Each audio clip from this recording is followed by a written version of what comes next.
بسم اللہ الرحمن الرحیم اللہم صلی علی محمد وعلی آل محمد۔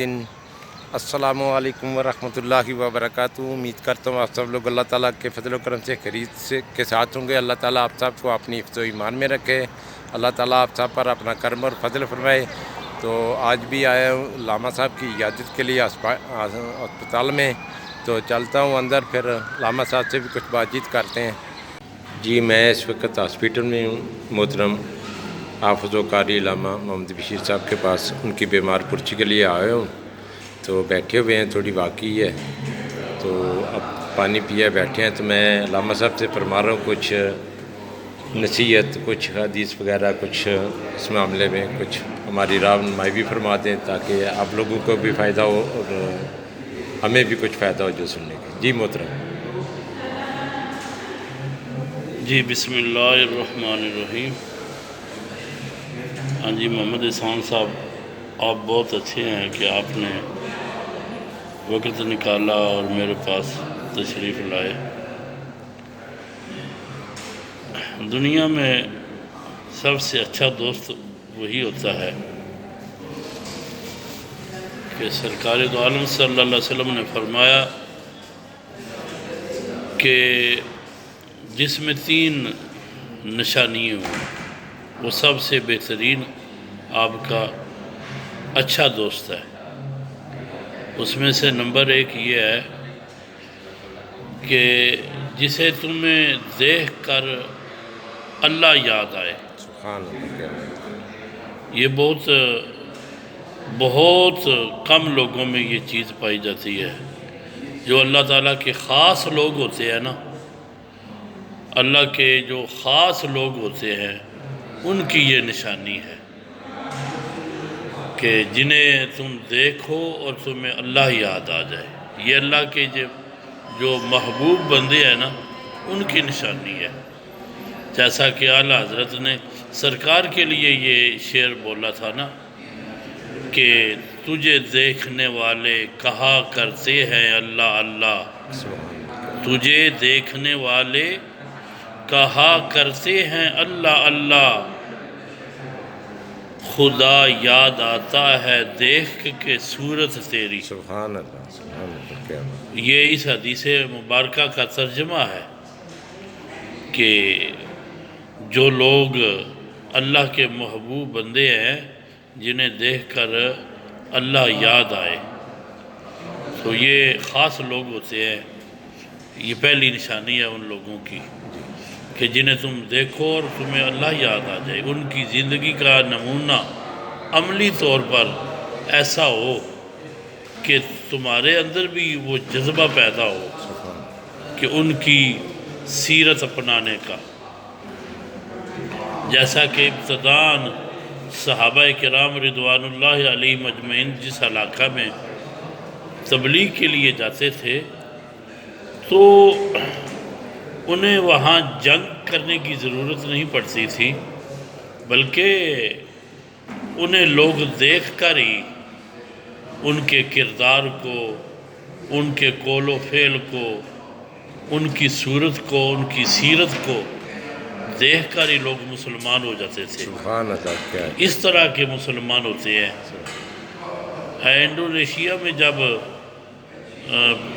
پہلے دور کے مسلمان پہنچے نا، تاجر تھے وہ تجارت کے لیے گئے تھے، تو ان تاجروں کو دیکھ کر وہ انڈونیشیا کے لوگ جو تھے وہ مسلمان ہونا شروع ہوئے سبحان اللہ۔ کہ جنہیں لوگ دیکھیں اور ان کے قول سے، ان کے فعل سے، ان کی صورت و سیرت سے، ان کے کردار سے دوسرے لوگوں کا دل روشن ہو جائے۔ سبحان اللہ، تو پہلی نشانی یہ ہے کہ جنہیں تم دیکھو اور تمہیں اللہ یاد آ جائے۔ دوسری نشانی یہ ہے ان کی صحبت سے تمہارے علم میں فائدہ ہو۔ دوسری نشانی یہ ہے کہ ان کی صحبت سے تمہارے علم میں فائدہ ہو کہ وہ اللہ والے جاہل تو ہوتے نہیں، جاہل تو ولی نہیں ہو سکتا۔ علم و بات جو کرے فقیری تو کافر مرے دیوانہ ہوا، سلطان باہو نے بھی یہی فرمایا ہے نا کہ اللہ والے جاہل قسم کے تو نہیں ہوتے، جیسے آج جاہل قسم کے لوگ فقیر بن جاتے ہیں اور پتہ نہیں وہ کیا کیا ڈھونگ رچاتے ہیں، نہ ان کے پاس شریعت ہوتی ہے نہ طریقت ہوتی ہے، ان کے پاس کچھ بھی نہیں ہوتا، صرف دنیا کو لوٹنے کے لیے وہ بروپیے بنے ہوتے ہیں۔ تو ان سے بچنا چاہیے۔ جو صحیح اللہ تعالیٰ کے محبوب بندے ہیں ان کی صحبت میں بیٹھنا، یہ سرکار دو عالم صلی اللہ علیہ وسلم کا فرمان ہے کہ اللہ فرماتا ہے، حدیث قدسی ہے، جو میرے محبوب بندوں کا ہم نشین ہوتا ہے وہ میرا ہی ہم نشین ہوتا ہے۔ سبحان تو اس لیے یہ بات بھی ضروری ہے کہ قرآن پاک نے بھی یہی کہا ہے، الاخلاء یومئذ بعضهم لبعض، کہ قیامت کے دن سب ایک دوسرے کے رشتہ دار ہوں، چاہے وہ دوست ہوں چاہے اولاد ہو، وہ سب ایک دوسرے کے دشمن بن جائیں گے، الا المتقون، مگر جو نیک اور پرہیزگار جو متقی لوگ ہیں ان کی دوستی، ان کی محبت قیامت کے دن بھی قائم رہے گی، سبحان اللہ۔ وہ ختم نہیں ہوگی۔ وہ انہیں پہچانیں گے کہ یہ ہمارے راہبر تھے اور ان کی صحبت سے ہمیں دنیا میں فائدہ ہوا۔ تیسری نشانی، اس کے عمل سے تمہیں آخرت یاد آ جائے، کہ ان کے عمل کو دیکھ کر تمہیں اپنی موت یاد آ جائے، تمہیں آخرت یاد ہو، تجھے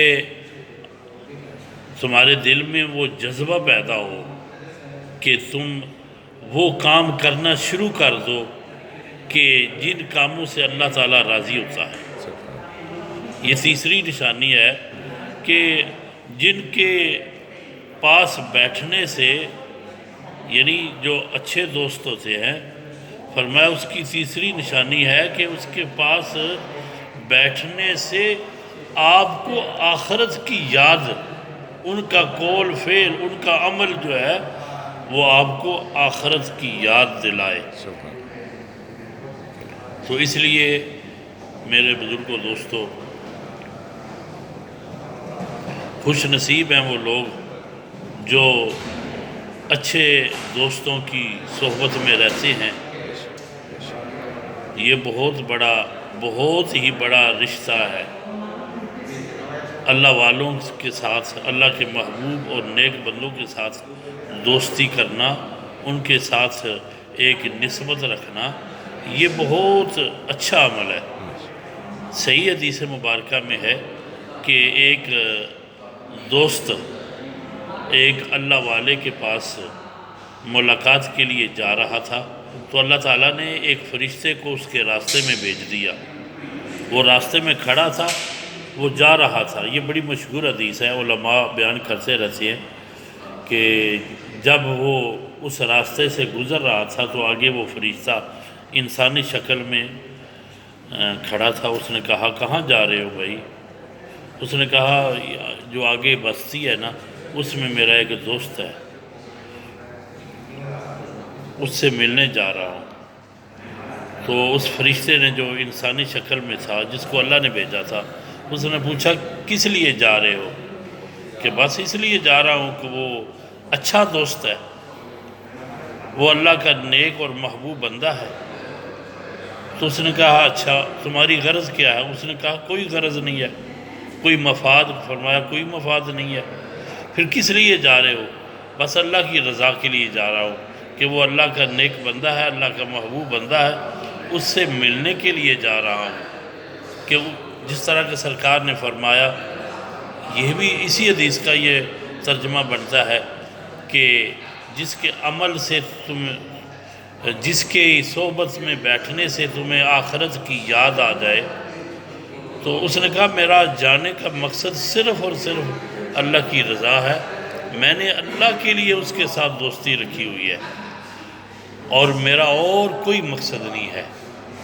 یہ جو کام ہے نا، یہ بہت بڑا کام ہے، سرکار نے فرمایا اس نے ایمان کی لذت، اس نے ایمان کی مٹھاس پالی جس نے الحب للہ والبغض للہ پر عمل کیا، یعنی جس نے محبت کی تو اللہ کے لیے کی، اور اگر کسی سے وہ دور ہوا یا بغض رکھا، دشمنی رکھی، تو وہ بھی اللہ کے لیے۔ اس لیے فرمایا الحب للہ، حدیث پاک ہے، والبغض للہ۔ یہ بہت بڑا عمل ہے کہ جو کسی سے محبت کرے تو صرف اللہ کے لیے کرے، کہ یہ اس کے پاس بیٹھنے سے میرے علم میں فائدہ ہوگا، اس کے پاس بیٹھنے سے مجھے خدا یاد آئے گا، اس کے پاس بیٹھنے سے مجھے آخرت یاد آئے گی۔ تو فرمایا یہ بہت بڑا عمل ہے، الحب للہ والبغض للہ، اللہ کے لیے اس میں اخلاص ہو تو یہ بہت بڑی دولت ہے۔ فرمایا کہ اس فرشتے نے کہا اچھا تمہارا اور کوئی مقصد؟ اس نے کہا کوئی مقصد نہیں۔ تو وہ فرشتہ کہنے لگا جو انسانی شکل میں ہا، کہنے لگا اللہ نے تمہارے گناہوں کو معاف کر دیا، کیونکہ اللہ نے اسے بھیجا ہوا تھا۔ اس نے کہا اللہ نے تمہاری اس نیت پر کہ تم اللہ کے لیے جا رہے ہو، اللہ کی رضا کے لیے جا رہے ہو، اللہ نے تمہارے گناہوں کو معاف کر دیا۔ وہ بڑی مشہور حدیث ہے کہ وہ جو 100 آدمی کا قاتل تھا وہ بھی اللہ والے کے پاس جا رہا تھا، جی، تو راستے میں موت آ جاتی ہے، تو وہ فرشتے جب اس کی زمین کو، وہ مسافت کو ناپتے ہیں تو وہ اللہ والوں کی بستی کے قریب ہوتا ہے، تو اللہ اس کو بھی معاف فرما دیتا ہے۔ حدیث پاک میں آتا ہے کہ وہ جب مرنے لگا تو اپنے جسم کو گھسیٹ رہا تھا کہ میں تھوڑا اور قریب ہو جاؤں، اس بستی کے جہاں اللہ والے رہتے ہیں اس کے اور قریب ہو جاؤں۔ وہ اپنے جسم کو زمین پر ایسے گھسیٹ رہا تھا کہ میں تھوڑا اور قریب ہو جاؤں، تو اس کے اس جذبے کو دیکھ کر اللہ تعالیٰ نے فرشتوں کو فرمایا کہ اب اسے جنت میں لے جاؤ، کیونکہ اس کی نیت ٹھیک تھی، اب یہ میرے محبوب بندوں کی طرف جا رہا تھا۔ تو اس لیے اللہ خود دنیا میں فرماتا ہے کہ اے ایمان والو وَكُونُوا مَعَ الصَّادِقِينَ، اللہ سے ڈرو اور سچوں کا ساتھ دو۔ ان چیزوں کا حکم اللہ ہمیں خود دیتا ہے کہ سچے لوگوں کے ساتھ ہو جاؤ۔ تو اس لیے یہ ہمارے محترم محمد احسان صاحب ہمارے پاس کبھی کبھار تشریف لاتے ہیں ادھر اسپتال میں، تو اللہ تعالیٰ ان کو اس آنے کا اجر عظیم عطا فرمائے، اللہ تعالیٰ ان پر اپنی رحمت کا خصوصی نزول فرمائے، اور جس بہن کا کیا نام ہے، زارا سسٹر کراچی سے، جنہوں نے سلام پیش کیا ہے، اللہ تعالیٰ اس بہن کی دین و دنیا کی تمام ان کے اللہ تعالیٰ گھر میں، ان کے مال و جان میں، رزق میں، اولاد میں اللہ تعالیٰ برکت عطا فرمائے، دین و دنیا کی نعمتوں سے اللہ تعالیٰ انہیں نوازے، اللہ تعالیٰ ان کی تمام مشکلات کو آسان فرمائے۔ میں اس بہن کو کہتا ہوں کہ بہن نماز ہمیشہ پابندی سے پڑھیں، قرآن کی تلاوت کرے، قرآن سے، دین سے، نماز سے محبت کرے، پیار کرے، اپنے بچوں کو دین کی طرف لائیں، یہی سرمایہ ہمارا دنیا میں۔ تو اس لیے اللہ تعالیٰ جن بہن بھائیوں نے یہ اس کے کمنٹ کیے ہیں، اللہ تعالیٰ سب کے لیے آسانیاں پیدا فرمائے، سب کو اپنی رحمت کا سایہ عطا فرمائے، سب کے دلوں میں جذبہ پیدا فرمائے، ہم سب کو اللہ دین کا خادم بنائے۔ سب یہی ضرورت ہے کہ ہم دین کے خادم بن جائیں دنیا میں۔ تو یہ اللہ تعالیٰ ہمارے لیے آسانیاں پیدا فرمائے، آمین ثم آمین۔